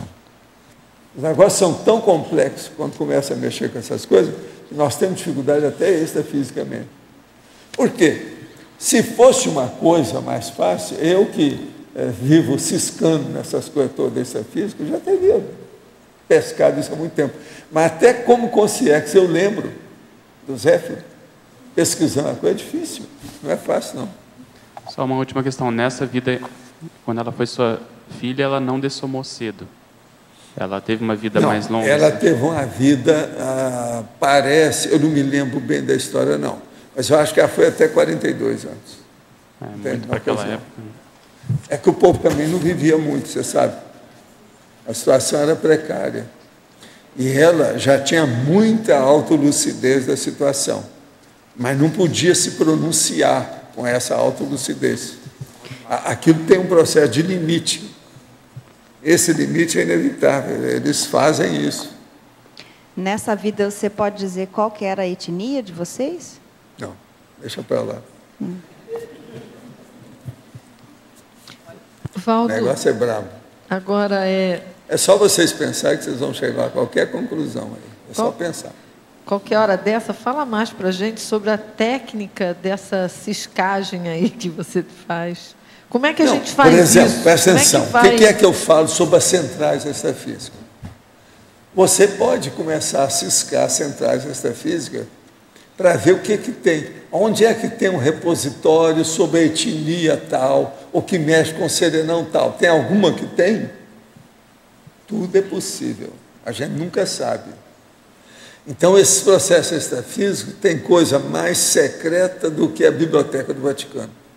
Você está entendendo? O negócio é bem lá no fundo, a gente não sabe para onde vai isso. Professor. Agora, outra coisa. Muitos desses amparadores, o transmentor, a própria monja, eles me incentivam nessas coisas porque isso me ajuda a ter o cosmorama que eu estou falando, aquela visão grandona assim, ó, você está entendendo? Panorâmica, para fazer os trabalhos que eu faço. Visão do grupo. Por quê? Eu estou procurando coisa muito maior do que aquilo que eu escrevo para vocês. Vocês estão entendendo ou não? Quer dizer, o meu objetivo é muito maior do que esse que eu já consegui escrever até hoje. Se vocês estão pensando que isso é muita coisa, não é nada. Tem muito mais. Isso é a ponta do iceberg. Agora, Valdo, pelo processo de grupo Carmalidade, você está convivendo com a monja, de certa forma, até hoje. A gente pode pensar que, por exemplo, pode existir aqui, como intermissivista, o irmão da monja naquela vida, não é isso? Por causa do processo de grupo. Então, pode ter gente que já foi irmão do serenão naquela vida. Tem gente que é muito apegado comigo. Entre esse povo todo aqui, ó, eu posso citar Moacir, a Kátia, essa aqui. Tudo é. Essa aqui andou desconfiando das coisas. Faz quantos anos que você me falou lá embaixo? Quantos anos? Eu falo uns, não sei quantos anos, é mais de 10. Muito mais. Pois é, mas que você, um dia, você chegou lá de manhã e falou umas coisas para mim. Que ela me conhece. Para chegar nesse conhecimento que ela tem das minhas coisas... Tem uma raiz. Tem que ter, ela mexeu nas arcas. Ela foi na raiz de alguma coisa, está entendendo? Não? Eu sempre falei isso para você e para ela. Ela tem alguma noção. Agora, o outro é o Moacir, por causa do processo dele comigo, desde que ele me viu. Confiança, amizade, raiz. Não, é um irmão, tudo igual. Você está entendendo como é que é? Ele é muito demais. Agora, veja, eu tinha tanta confiança que foi um dos únicos que eu falei para ele vir para cá, foi ele. Foi, primeiro. Porque o enumerador falou, não, ó, fala com ele. E ele veio imediatamente. Ele é o primeiro chacareiro aqui do CAEC. Entende? É o primeiro que veio para ficar aí. Professor. Obrigado. Não sei se pode perguntar... Aqui, Glaucio. Por que o senhor dedicou essa vida para a monja? Tinha alguma necessidade especial? Ou você percebeu que existia maior necessidade? Tinha. É o trabalho de assistência dela lá, de uma turma muito grande. Muita gente. E ela entrou nisso. E eu estava até aqui nessa ajudando nessa assistência. Agora, eu me dediquei muito ao processo dela. O tempo todo, eu, vamos dizer, consegui identificar o que precisava. Para ela desenvolver? Ou na questão dela. Ela nunca pôde esquecer isso. Isso ultrapassou aquilo que ela esperava do povo, de mim, da situação, da coisa toda. Foi por isso que houve esse processo maior. Agora, com o passar do tempo, isso foi aumentando. Entende? Muitos fatos que aconteceram, outras pessoas, etc. Uma sinergia, né? Vocês todos, quando começar a ter muita retrocognição, vocês vão ver como isso é complexo, como é abrangente, como é multifacetado. A situação é muito séria. Valdo, essa não é a vida do farewell, né?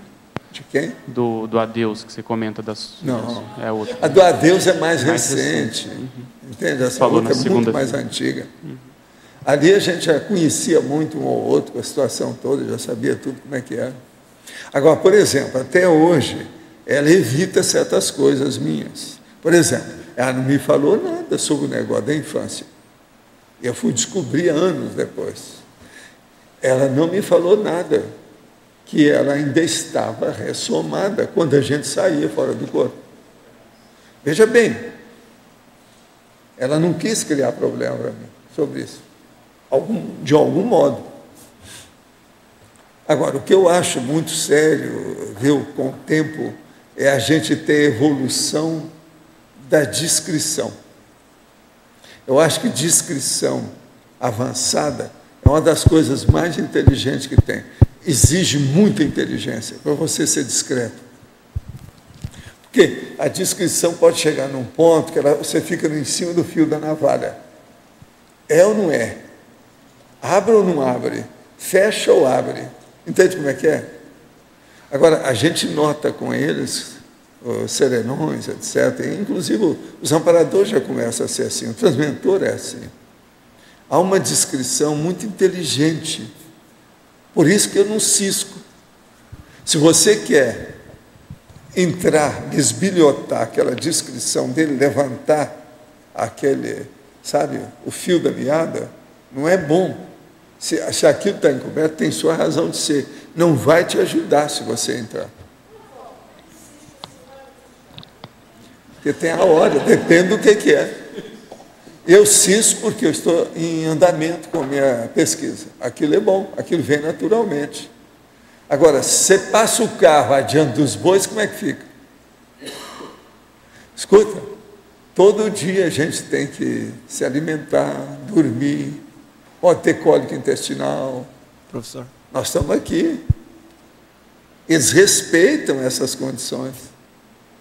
O negócio não é fácil.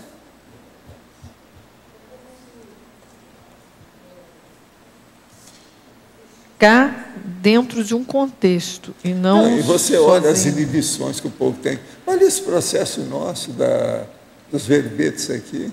Quanta inibição do povo. Não tem motivo para isso. Não há razão. Você entende? Então, entre o processo da emoção e o processo do discernimento do mental soma, a situação é difícil, o povo ali dentro. Somos nós. É difícil. A situação é complexa, sofisticada. Tem que ir. Agora aqui, ao verbetógrafo. Na remissiologia, página 13, são relacionados diversos verbetes da enciclopédia que estão relacionados com o neoverbete apresentado. Existe também, nesse caso, um trabalho paralelo de atualização da remissiologia dos verbetes já existente, retrorelacionando-os ao neoverbete? Não, eu às vezes faço isso. Eu estou falando a minha parte.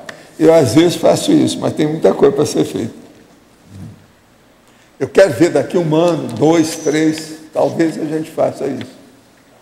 Agora não sei se ele quer falar alguma coisa, porque foi falado para ele.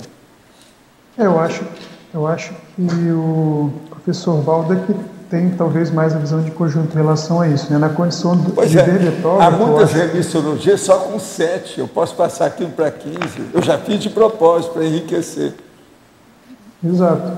Eu acho que nós, verbetógrafos, eu acho que a gente deve estar atento, né, em relação aos nossos verbetes e, obviamente, aos demais verbetes, né, sempre que nós identificarmos a possibilidade de fazer essa atualização, né, e passar isso aí para a equipe da enciclopédia, eu acho. Não vejo problema, né, em a gente estar fazendo isso. Agora, outra coisa. Quando o verbete sai, que a pessoa põe menos a remissiologia, não quer dizer que seja negativo. Pelo contrário, naquela época, naquela temporada, aqueles eram os melhores. Então, a pessoa tira partido de tudo que tem. Isso não é tão negativo assim. O senhor sempre diz que guardar mágoa ou raiva de alguém irá fazer mal para a própria pessoa com o tempo. E começa às vezes na hora. Muita gente sofre infarto por causa disso. É correto aceitar o perdão de alguém sabendo que a mesma não mudou o modo de pensar e será capaz de lhe prejudicar novamente? Sim, porque se isso acontecer, você já está de sobreaviso, já está sabendo o que é. E outra coisa, às vezes está com uma armadura enorme de autodefesa. Então a situação a gente tem que perdoar mesmo, ter saída. É o jeito. Professor. Você já pensou? Se você tivesse muita autorretrocognição, eu acho que se tivesse igual a minha aqui, uma boa parte aqui, alguns aqui que eu conheço, homens e mulheres, se tivesse só a autorretrocognição que eu tenho, no mesmo teor, que é pequena, vocês não iam ficar aqui. Iam brigar na primeira semana do negócio. Não teria, não aguentaria. Por quê? Eu que te pergunto, por quê? Precisa dizer, ela que está perguntando. Você acha que precisa de perguntar por quê? É? Responde aí, ó. Adriana, fala aí o que você acha. Ô, Dulce, fala aí o que você pensa. Me inclua fora dessa. Ô, professor, e sobre a monja, você vê ela relacionada mais diretamente a algum serenão também? Sim. Ela é relacionada a vários. Porque eles têm o colégio invisível deles, né? Então ela tem alguma coisa. Um que eu já vi que ela tem, que ela conversa com ele, é o australino. Aquele negócio do australino chegar e dar opinião aqui para fazer um curso, aquilo é coisa dela. A gente vê direitinho. Então eles têm relação, a gente não sabe como, né? O nível que é. Uma outra coisa, esse caso da assistência dela é típico da reurbanização. Mas isso eu sei porque eu também já era assim, como assistente, essa coisa toda, essa fisicamente. Então isso aí tem relação com esse reurbanizador. Muito séria. Tudo isso eu sei. Você acha que mais que o australino, não? Como é que é? Mais que com o australino? Não, isso eu não sei, né? Porque o reurbanizador, na questão do trabalho dela, dessa assistência, ele é o chefe, né? Ele é a cabeça, é aquele mastermind, entende? É o que manda, é o que comanda lá de cima, o que governa maior. Isso não há dúvida que ele é. Professor Valdo, aqui, o senhor pode dizer se a área de preferência da monja aqui para fazer uma expansão é a educação de uma forma ampla? Até um certo ponto é, mas eu não chamo isso de educação, eu chamo de reeducaciologia. Tá. A outra que é assim é a Filipine, que é a veronesa. Ela também está aí dentro. O outro que está trabalhando com isso, mas de uma maneira técnica ou paratécnica, é o AIEC. Isso tudo eu vejo. Tem muita gente nesse sentido. Um dia desse eu fui fazer aqui, me perguntaram as coisas, eu fiz lá. São 8 tipos que tem desse povo. Entre amparador, serenão, tem 8 classificações dessa turma. Os tipos que tem, como é que é tal. Eu falei aqui para a turma que estava gravando, aí que eles estão estudando esse negócio. E aí, dentro de uma reflexão pessoal, eu posso também dizer assim, que a origem dessas consciências é da China, por causa disso. Uma boa parte delas, vamos dizer, o veio principal, você está entendendo? O esteio da situação das nossas coisas, muita coisa chinesa. Tá. Isso aí é inevitável, por causa da diáspora chinesa que existiu. Então, isso tudo vai ter que ser superado agora, é o que está começando a acontecer. Agora, você veja, uma dessas consciências que me ajudaram demais é justamente o tal mal. O outro, que é o verdadeiro amparador, que está comigo dia e noite, é chinês também. Entende? Então, há umas coisas assim que não tem saída. E outra coisa, 16 vieram e se apresentaram para mim que iam trabalhar lá, cada um superior à maioria das coisas que eu faço. Baseado em quê? Eles queriam para me dar força daquilo que eu estou fazendo. Agora, eu te pergunto, por que é que não apareceu ninguém para me falar, por exemplo, da Finlândia? Aparecer 16 para a Finlândia, ninguém veio. Então tem sua razão, né? Professor. Penso que seja a prioridade, né? É o caminho evolutivo, inclusive, vamos dizer, interplanetária. A vertente, o veio principal, a pista essencial do processo. Parece que é isso, entende? Estou entendendo. E, além do reurbanizador, você chegou a ciscar se existe algum superior a ele no planeta hoje? Não, desse trabalho todo que está fazendo aí, faz muito tempo que eu sei que é ele. Ele é que é o top. É o top de linha da história. Sabe como é que é? É ele. E ele está firme. Deixa eu fazer. Deram notícia dele agora no fim do ano passado. Ele está firme.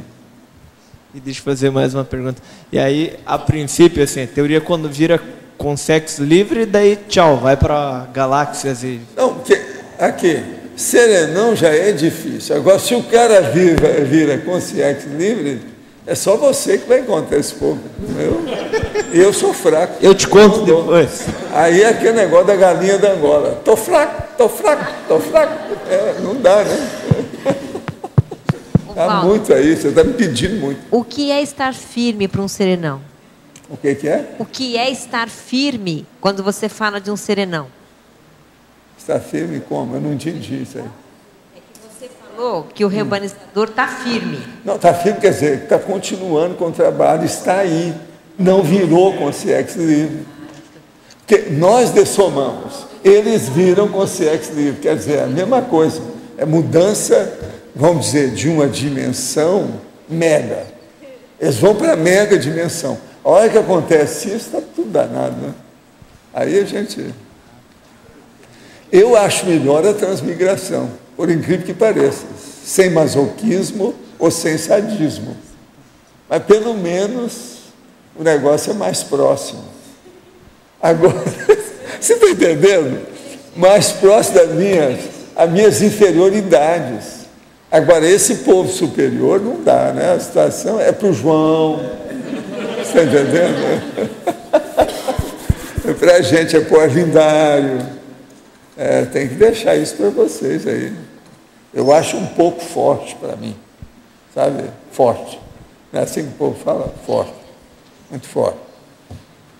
Agora, eu quero agradecer muito ao nosso Leandro, que trabalhou muito bem nesse. Eu agora estou esperando os próximos verbetes. E também aquela obra-prima, a Mega Gestion escrita.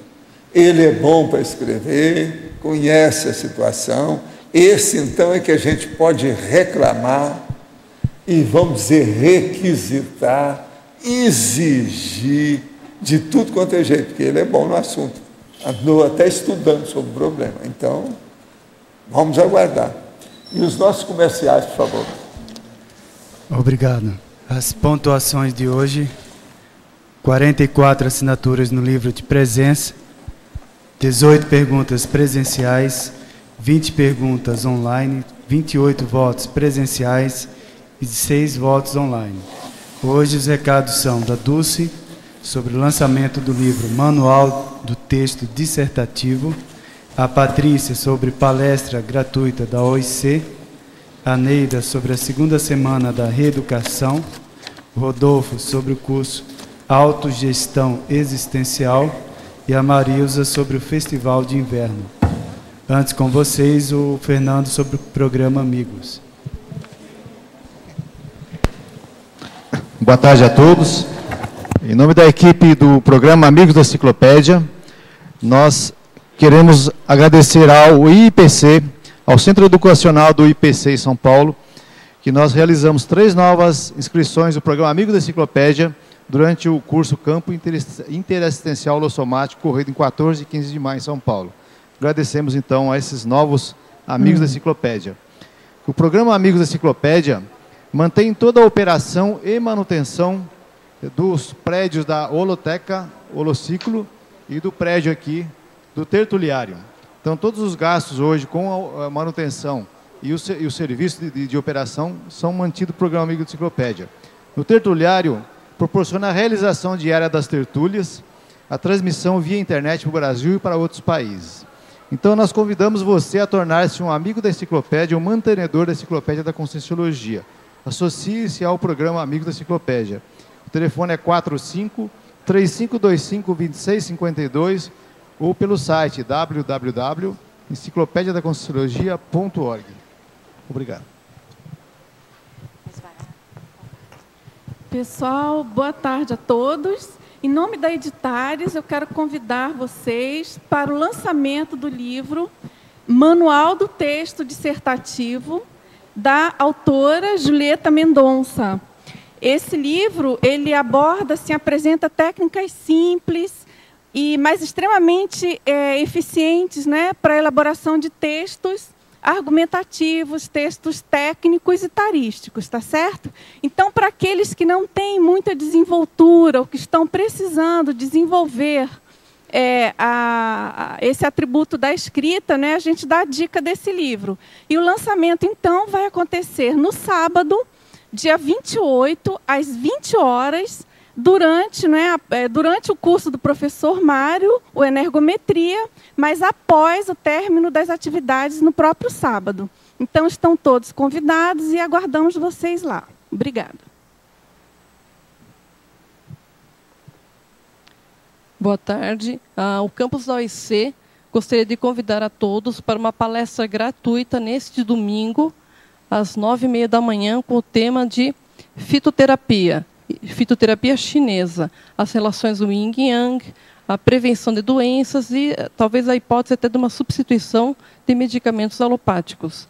A entrada é gratuita a todas as pessoas, sejam bem-vindos, duração de 2 horas, das 9h30 às 11h30. Obrigada. Boa tarde a todos. Em nome da Repreendência, estamos aqui para convidá-los a participar da 2ª semana de Reeducação Consciencial, que vai ser realizada em outubro, no período de 7 a 16, aqui em Foz do Iguaçu. São 10 dias de imersão na ciência conscienciologia, iniciando com a 5ª jornada de Educação Conscienciológica, que é no período de 7 a 9 de outubro, e encerrando com o 2º Congresso Internacional de Verbonologia, que vai ser de 14 a 16 de outubro. Então, esses eventos são parceria Reaprendência CAEC. Entre a primeira jornada e o 2º congresso, haverão outras atividades também importantes. Então, pessoas interessadas em participar, busquem informações pelo telefone 45 3525 2652, ou ainda no site da Reaprendência, www.reaprendência.org. Estão todos convidados. A Apex realizará, no dia 30 de maio, o curso Autogestão Existencial. Esse curso ele tem como objetivo melhorar na administração da sua vida para a execução da programação existencial. Dentre dos objetivos, a conciliação de diferentes áreas da vida, áreas como a financeira, profissional, holossomática, intraconsciencial e interconsciencial também. Outro objetivo do curso é aumentar a produção existencial e também aumentar o aproveitamento das oportunidades evolutivas. Para ter acesso a esse curso e as informações desse curso, basta acessar o site www.apexinternacional.org/autogestão. E também queremos fazer o convite para o curso presencial Introdução à Programação Existencial aqui em Foz do Iguaçu, no dia 11 de junho. As informações estão no site da Apex. Muito obrigado e boa tarde. Boa tarde a todos. Eu estou aqui para fazer um convite aos tertulianos, aos teletertulianos, para vir visitar Foz em julho. Aproveite, final de julho, teremos o nosso Festival de Inverno. É o 2º festival, foi o maior sucesso ano passado, e vocês vão gostar muito de fechar as férias desse ano com o Festival de Inverno em Foz do Iguaçu, no Discernimento. Obrigada. O verbete eleito para amanhã, Infopesquisa Conscienciográfica. A especialidade, Cosmovisiologia, a autora, a professora Adriana Lopes. Obrigado pela presença de todos e até amanhã.